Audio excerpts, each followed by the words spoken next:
bon ba linga ke mokonza ya on to sengi implication à chef de l'état à s'impliquer pour ma ville Kinshasa à s'impliquer ba député national va s'organiser va sur disposition malamu pour que ba sengi implication à chef de l'état ayeba na ko agir le plus vite possible sinon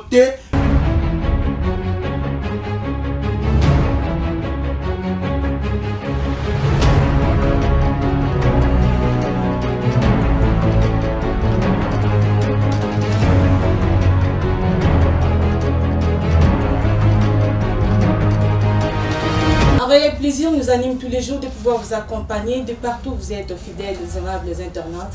Merci beaucoup de nous rester fidèles sur Table Télévision et bienvenue dans cette émission Avis du public. Alors, comme vous le savez, nous recevons pour vous des acteurs politiques, des analystes. Avec eux, nous parlons sur quelques points d'actualité. Sur ce, aujourd'hui, nous allons parler sur l'évolution au niveau de la CENU, confession religieuse de la CENU que va prolonger délai na bango. Et qui n'est pas prolongé délai na bango, voilà. Et puis Robert bon l'histoire Tani Ngobila député national sengete mokonzi mboka atal la bien gestion ya ville Kinshasa Ngobila zo gérer mboka bientôt. Sur ce, j'ai l'honneur de recevoir pour vous un communicateur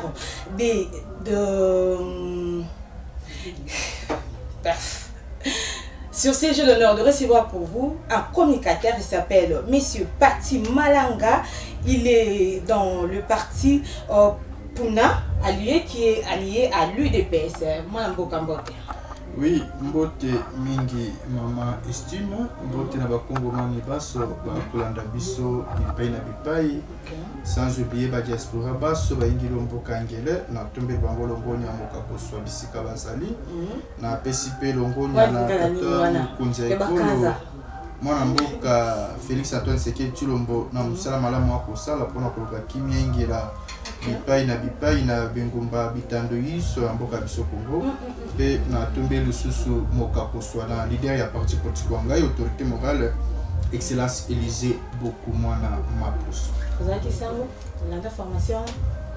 Non, naï sangote sauf que naï congolais ya solo, congolais de père de mère, congolais oyo a botami okati ngumba Congo. Oyo zana souci pena bolingo mboka e Congo etaki un bon patriote. Parti na bino ezo évoluer bien. Oui, parti angai puna o ezali parti de l'unité nationale o ekambami na mwana mboka Excellence Élysée beaucoup mwana mapuso tozali ko évoluer na molongo pe na limemia nyonso kolandisama na vision oyo tozana yango pona koyeba na ko mema Congo ekoma na bisika oyo ndenge hymne national na biso eloba kolandisama na maloba nyonso eloba na kati ya hymne national na biso souci na biso ezalaka mpe ke Congo ya biso ekoma lolingi wana mpe Congo ya biso elata langi ya sika kolandisama na souci ya bakongomani baso ezali mpe moko ya souci ya parti politique na ngai ntango tobenga yango parti de l'unité nationale que veut dire puna parti de l'unité nationale eza parti ya bosangisi ya bomoko parti ya koluka toujours kimia yango moni tolingaka Congo ezala toujours un et indivisible. Toboyi batu bakabola Congo, toboyi batu bakotila biso ba tribalisme, ba memela biso boye. Et ça la question qui bo non. Nous sommes tous des Congolais et nous devons défendre rien que le Congo. À part Congo, tout à l'heure, on sort défendre. Tu dois défendre mon Congo, mon loup, mon soleil, mon tété la terre. Tu dois défendre ma belle à Congo où ils allaient la terre de nos ancêtres. Moi, Namboka, Oza président, Oza président et la jeunesse. Et puis communicateur, il y a parti na bino, si on bossa la donc président jeunesse, initiative mini aux alanao. Non, ben le but d'ali moko il y a bakambi ya jeunesse ya puna qui vice-président national la jeunesse, en même temps communicateur du parti. OK. Le lobby jeunesse ils allaient à venir à lobby, mais ngala lobageda à venir à lobby te jeunesse ils allaient moko il y a pour prendre relève na ba responsabilité nyonso parce que tango basenga ka to bundela mboka oyo soko tali mingi ba oyo ba zoaka les devant ba risquer vie na bango c'est toujours nous la jeunesse. La raison pour laquelle ba qui tous à venir à l'obité tous à wana pour na lelo aujourd'hui déjà relève et à un moment on a parti à biso pona toye ba toujours pour booster les choses dans le sens que ko toye ba na ko la moussa jeunesse congolaise va se prendre en charge et ba mais boyo kana raté l'action ni bosalaka. Non, toyokanaka soki toyokanaka te mbelelo oyo tozwi place oyo toyi koingila te pour le moment na niveau ministère oyo tozali kokamba tozali moko tozali comme vice-ministre tozali na vice-ministre na biso oyo akokamba okati ya ministère pe ya budget kuna. Ce n'est pas pour rien, c'est pour vous dire que non, nous existons. Tozali ba député national na biso oyo baza ko siéger na niveau ya Assemblée nationale. Pe tozali n'importe quel parti te, sauf que parti na biso tozalaki na même vocation na IDPS, raison pour laquelle tout tirala ika na ligne ya Kondo Etienne Sekedi. Mais ali parti à l'élote depuis 60 et kambamaki na fait Jean de Dieu Bolikango Apollo Kaka. Yemkazali fondateur numéro 1 ya parti na biso azongisa déjà molimo na pas Kolonzambe depuis 82. Donc ce n'est pas n'importe quel parti politique. To participe à makambo ibeli na mboka oyo, to zoba responsabilité mné na mboka oyo, to kenda ba conférence nationale des souverains. Parti na biso ko banda 60, il a parti à 1960. Kino lelo to komi 2021. Donc tout ça déjà une affaire il y a 60 ans si je m'abuse pas. Donc tous allez parti à l'éloté, tous allez parti il y a kala pe to yebi ba secret na ba réalité ya mboka oyo. Et biso ne bato ngato zo relève ya ko diriger mboka oyo comme premier président à Congo il y a la président à parti na ngai Jean Didier, oui fondateur à parti na ngai Jean Didier Bolikango. Vi tous allez qui parti moko to lingaki kanyaka te. Tolingaki nzela ya corruption te, tolingaki mo makambo ki na molongo na droiture nde na sima ya koboya na sima nde ya koboya ko ndenge ba député ba exigaki ye abimisa kanyaka atambusa liboso na bango po bapesa ye bonga ya kibokonzi ya Congo ya lobi soki na nzela wana semena tika na ngai olieke na luka pouvoir na nzela ya kanyaka po lobi na yango botia ngai singa na kingo ekomela ngai ndobo na boyi na lingina zo pouvoir na voie normale oyo ko sala ke lobi na fandi na diriger lokola ya boya ki yango ba ba ndimaki procédure wana nde ba yiko zo relève ya mwana pona biso likambo ya pouvoir ese loko mongo te otulinga fuma ko lobela ka yango to memaka yango na modèle moko pe na idéal esengeli ke soki epesa meli biso to gérer to ko gérer mais to ko sala yango ko lanisa ma volonté ya ba Congomani to ki na yango te pona ba intérêt égoïste et personnel parce que avec les intérêts personnels et égoïstes mboka kokende liboso te parce que mboka eza ya ba Congolais nyonso soko komika kotia kibongai na kibo famille na kibo tribu nde okoboma épanouissement. Voilà, moi mboka tozongela makambo wana, j'aimerais déjà aborder la première thématique, Seni confession religieuse de CNDP Mokambi Seni a prolongé encore délai ou apesa kibango wana wando vina wezani. Mama Estune Fatak na koyebisa yo makambo ekoleka okati ya mboka biso Congo surtout na ba nganga nzambe to pe ba episcopo to pe biyamba songolo pakolo ko ngi okati ya mboka oyo na koloba einde bosambulu oyo ekosala mokati ya mboka biso soko kina lobi einde bosambulu seke einde makambo ya soni ya mawa pe oyo bakoki ko encourager yango te. Ezali ba acte moko ya regret ezali makasi pona ko constater que ba sali na nzambe bako mabongo baye bako kotisa trouble na fonctionnement ya ba institution ya mboka na biso notamment na niveau ya Assemblée nationale na tina ya ko bloquer fonctionnement ya république mobimba oyo ya mboka biso na likambo oyo etali désignation ya Mokambi ya Seni et inde soni bloko ba ko sala etant na koti na mozindo pe na boyebi na kolandela na moni que la plupart ya basali ya nzambe ya biso baza ba hypocrite. Non, faut pas généraliser quand même. Non, basali ya nzambe na lobby majoritairement minoritairement ne ba ko tambola na c'est ya ainsi dit l'Éternel, mais majoritairement ba hypocrite, ba scribe, ba pharisien pe ba sadducéen.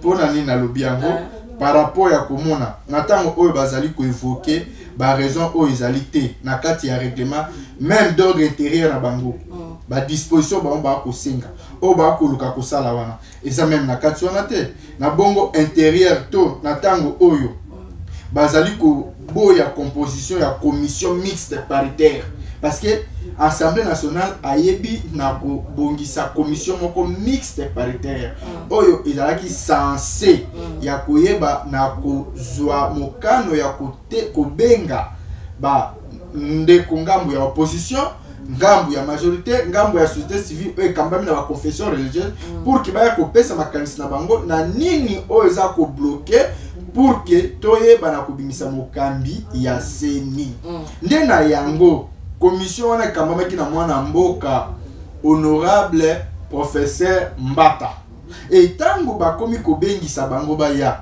tomoni na les 8 confessions religieuses seulement 6 oyo ezalaki sous la direction et conduite ya mwana mboka pasteur Dodo Kamba et les 2 autres oyo ezali na ngambo ya ba episcopo na ngambo ya SCC bango balobi bako prendre part te toyokaki ba raison ba poussaki songolo pakala muso alobi ke non oh toboyi ko prendre part parce que composition ya comité mixte paritaire wana ezali composé kaka na ba ndeko ya union sacrée. Est-ce que ina molongo?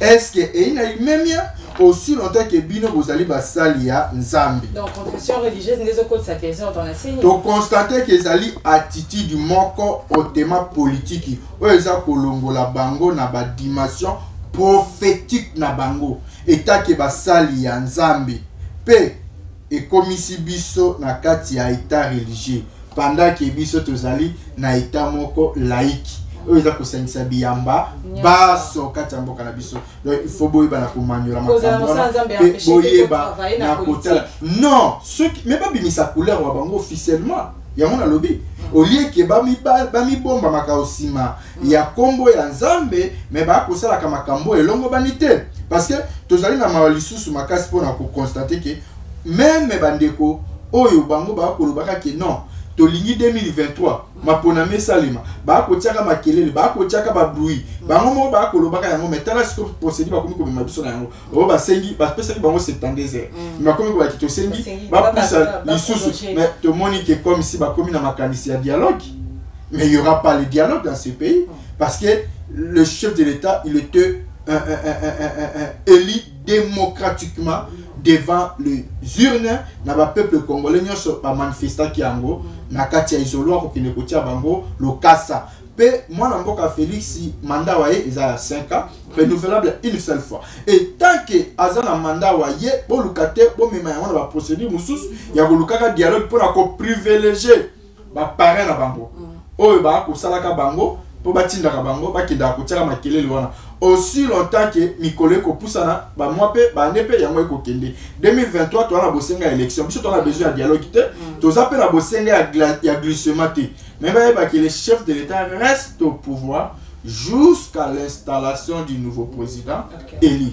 Donc biso souci na biso ya dialogue te souci na biso pesa ya glissement te bosenga na biso les élections ba même biso na élection mais to moni déjà parce que yo moko za motramael était bango bato bandai koloba belé hein bandai koloba ki non to lingi to makel ba ko tiaka organisation de l'élection oh boy na délai constitutionnel c'est que tout le monde qui par exemple on va agenda caché tant ba komi comme biso de prolongation pour année so to tena dialogue ne ko profiter na bana et ko profiter na ba politicien ba Congo man ba va bénéficier na honte parce que tout le monde tous les dialogues ça na mboka oyo et profiter na intérêt peuple et on a marre de dialogue dans ce pays. Fini la récréation avec vos systèmes là, il y a comme une à gauche à droite et ça n'a impact parce que Congo na minute comme na bosenga ya changement o efandi na mwana mboka Félix. OK, ba député bazo senga kengo. Akin, point de final. Merci na mutuna malamu na likambo Italie citation ya ville ya Kinshasa. D'abord, kolonisa na proposition ya ba député national na biso parce que ngai somi ya ba congolais parti malanga somi ya ba congolais na lobaka yango ko la moi na bitando yi so ike balandaka ngai ngambu na ngambu na beta c'était dès début ya mandat ya mwana mboka Gentini na ville ya Kinshasa.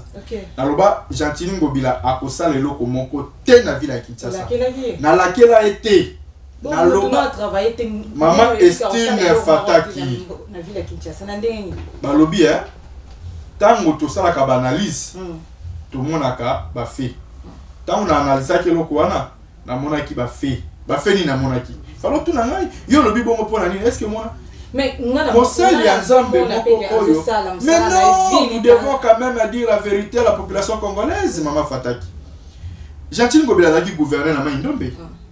Tout n'a pas rendement ni na Maindombe. Tout le ba rappel passé à Moutou. Ni Nyamala mon na Maindombe. Ceux qui va tuer hérité. Merci. Ceux qui va tuer hérité. Il y a eu des morts. Il y a eu des tueries. Bon, Moutou modèle là ce qu'on a vu une tête d'avoir porté. Ville à Kinshasa. Apporter le comme côté tout le bakabo solo. Ville à Kinshasa, tous en na pas si na moté ma biso parce que to ko kutana kala bakambia mabe o balingi ville à Kinshasa te. O balingi bakino apete. Biso bakino to lingi ba moté pour tout le monde ba sunga biso le comme côté. Mais kolandi samana elo kona sina loba yango. Butu lokola moi. Na daki contre Jatini pour les baiki na yumbi asale le comme côté ta que gouverneur Maindombe a peine Kinshasa. Voilà que province amké. Ils ont même beaucoup peuplé le la population ville de Kinshasa. Ils ont moins peuplé. Mais à quoi qui conseille le remonter? À une ville de Kinshasa, je ne crois pas. C'est les lots de Zomona. Il faut qu'on dise à Sali et l'autre côté. Oh! Éclairage écouti partout. Maman Fata qui tika Koloba. Mais oui. Qui ne peut pas être le mon côté? Faiblesse, il y a qui ne peut pas être le monde attend les casses à ton papier. Ils ont partout. Yo, qui ça c'est une kaka boulevard. Qui ça et Kozinge là on a 24 communes. Et les 24 communes de la Kinshasa, de la ville province de Kinshasa, il y a monde qui a la vérité à Kinshasa. Bon, 24 communes, il y a comme Sakaka boulevard. Boulevard, c'est un gars dans Ngombe, Kala, Outa à l'époque coloniale.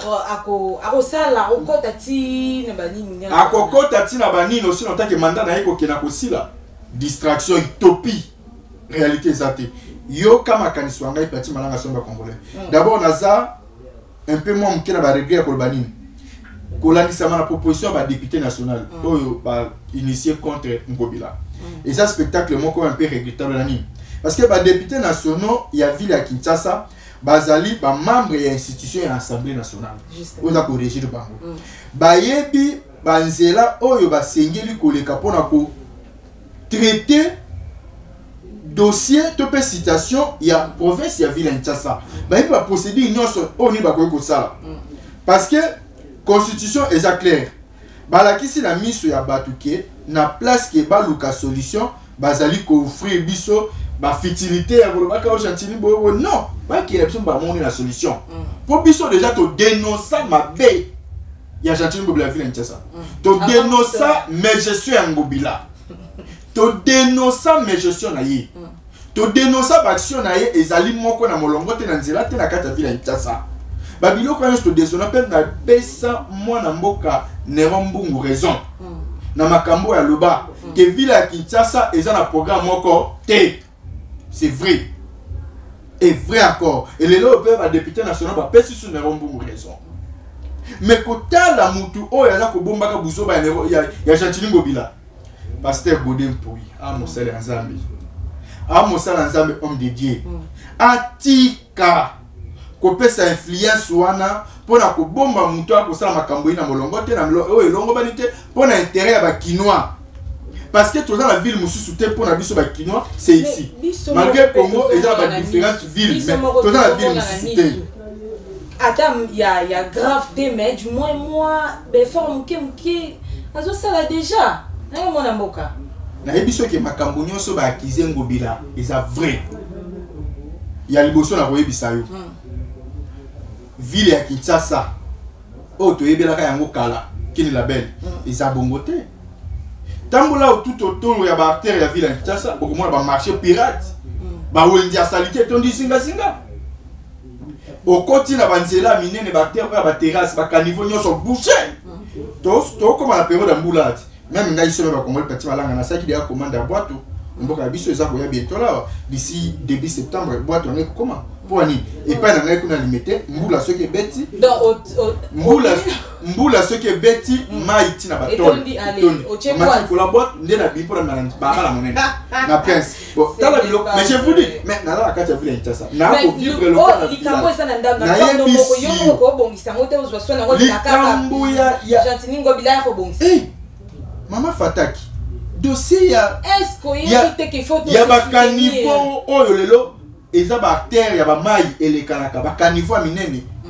oyo ekaka ko canaliser ba mai depuis à l'époque coloniale o ba belge basala lelo oyo ba konzo baza ko ye fo bazwa ka entretien na yango bazwaka assainissement na yango yozo lo bakinga ipati malanga ngala ko bomisa liboso na ngala lupango oui yango na lobi po artère wana sengi po o le ka po na na to ndaka non non mai ti libanda te na balabala kana kati lupango te o so lupango na ngamba sala bomisa kala bona ko teza koloba mais attends lupango na yebisio na balabala eza balabala monene nzela mai terrasse do tonda terrasse wana eza abasia construction babenga ngo je papa construction ya babi tala na fermerie tozala beaucoup merci on a tiai à travers la Tunio Babou Koumès ya ville ya Kinshasa ba travers na ni mama Estine Fataki yango na lobby peu importe beaucoup mais c'est des fois qui tarati na ba venir yo yebi beaucoup mais sango oyebi au mona yebi na Tunio beaucoup mais ça comment le na Tunio oyeba kai non ngane fona Tunio mais na koyeba yeni ni mutasuf azako se faire voir kasa ke loko moko te to koyeba ndenge nini ba ka muto ba créer loko nini aussi longtemps que gouverneur azali wana ba beaucoup mais na tia ba zawana kaka pona ba intérêt ba mo égoïste personne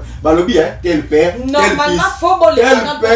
tel fils bourgmestre apprendre bon qui n'est pas gouverneur wana ozana retard parce que tango o batu baza ko la butulo kwa moyo bosani ndenge biso kinga ba toza ko zinda mososo eza ko zinda mombele donc bon mona ka yango tira ba télévision RTL écoute chaîne nationale akitaka chaque année na limité pona kotala ndenge batu bakolela première mososo dilandos mombele kinga bo ndenge ko zinda lube na mai batu bako kufa Dig, au moins qui même au mais je vous dis combien de fois to coma vous en arrêtez est-ce que va cambier pour s'adapter le depuis 2000 pour y bakango et c'est le fait oh maman Estine depuis 2000 là maman le est-ce que la situation to vivre la vie dans tel monde mais ça na zala krato ba mais ba bisio que et le mais ba lobi que tel père tel fils bon ba fils on ba onios mais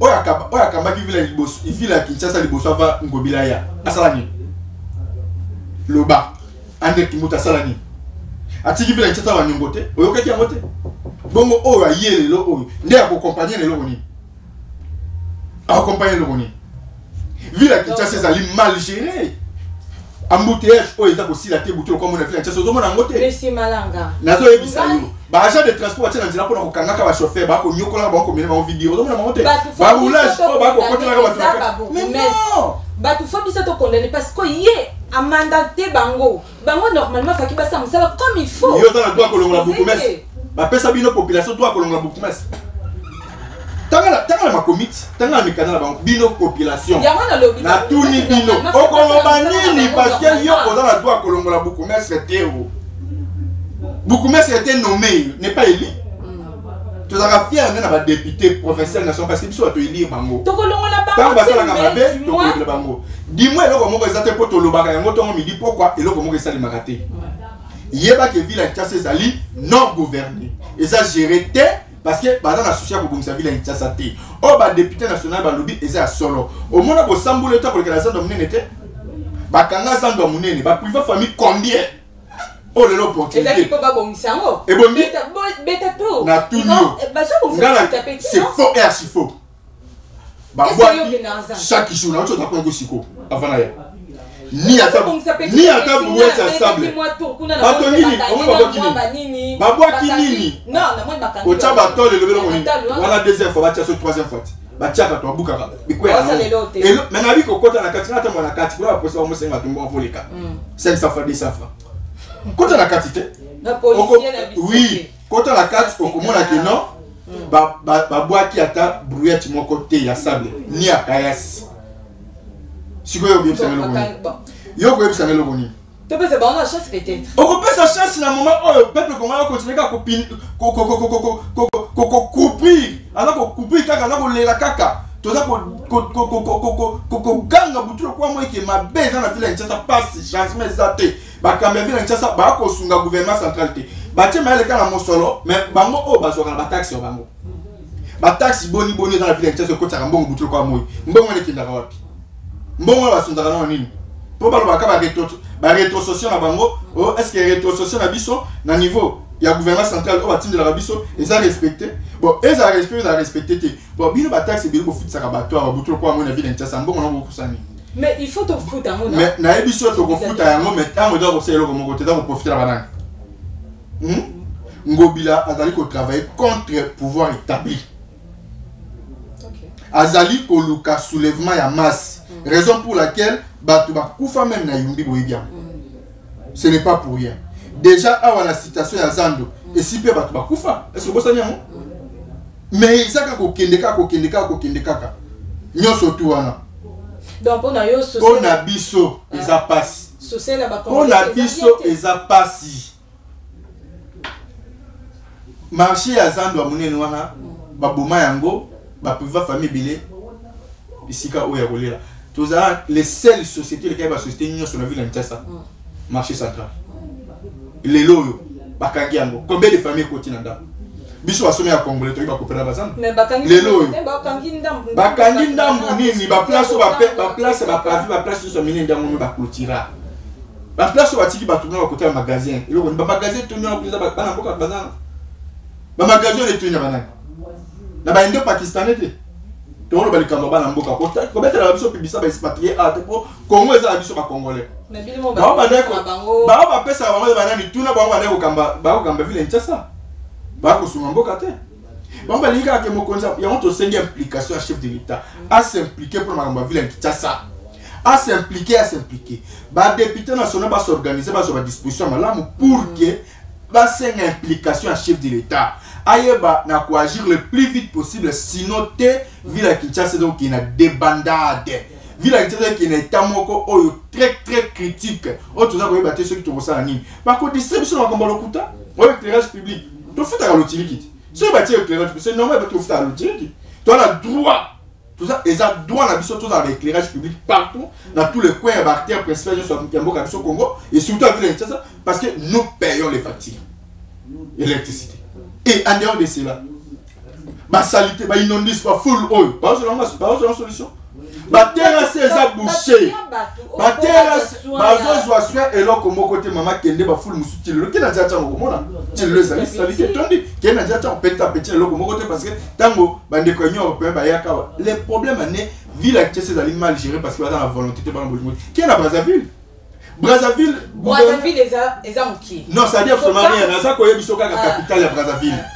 Tant que gouverneur il y a Brazzaville a eu initiative il y a travailler dans la société privée entre autres le la Verdun dans la publicité bazo makambu ou Italie insalubrité assainissement il y a Brazzaville tout le monde yango asenga ka moto di faire le comment côté mais au volant kana tongo le bosso amda kuna le bosso balabala le bosso au kutaka propre chic pour nani parce que à Verdun il y a chaque fois que ba saleté tout ba foule ba poubelle tout offert gratuitement bazam ke par on a biso et le bon là l'Union européenne il y a qui va travailler dans service d'assainissement il va dire comment soit foule ça loba ka cité tango ya maman na ngai ko lo bebelete parce que la zone soit comme ça na rochité mais tozaki na ba cité tozoki na rochité déjà na lina joie point de vue na yo par rapport ya ba fongoli ba bar ba fongoli ba terrasse ba makamyo c'est commis en marche maintenant Covid-19 est-ce que y a des autres acceptions que Covid-19 et qui parce que lobby ba peut enregistrer ce qui 100 quelques personnes comme ça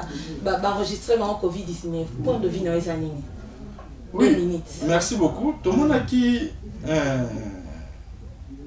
moi quoi membre du gouvernement ministre de la communication ministre de la santé le monde gouverneur l'inspecteur provincial de la ville de Kinshasa bazalaki aussi il y a étant donné on a connu ça biso que par rapport il y a taux il y a effectif il y a coût il y a Covid la ville province de Kinshasa et si et Kiti par rapport à Ndenge et ça et le col va constater il y a une forte taux il y a baisse il y a diminution il y a un sali qui Ndenge diminuer bongo ba yeba na popesa accès na bana mboka ba yeba na évacuer na ba équipation na bango muso na ko sala le col va terrasse ni ba fongoli ba so si ba rassemblement ba activité muso Ndenge songolo pakala mais à condition que nous devons respecter les mesures barrières dans le sens que port de masque de mon nazano yangai ils là obligatoire ceux qui mutu alangwa à respecter mesures barrières non est-ce que les kambo ya komela topé masanga topé ni les andeka kabiso Congo c'est partout dans le monde comme il a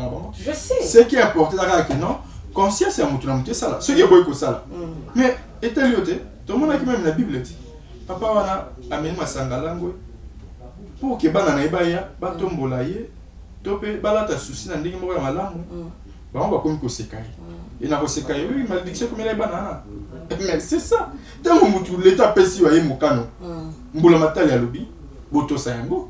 Mais tant que bino bolobi que non tel ba pesi biso bongo opportunité to sala to lingi to langwa to sala to tutuka. L'état ko yeba kaka toujours ko mettre la main ko na yo. O comme on a rigueur de la loi ko na yo parce que ba lobi de 23h à 4h. Ba o ba ko boya ko respecter. Ba ko zo pe mo na bango parce que inspecteur provincial vient dire que la police pèse dans la capo na osamusa. Donc nous devons respecter ba mesures barrières oyo ils ont aussi parce que maladie est silité.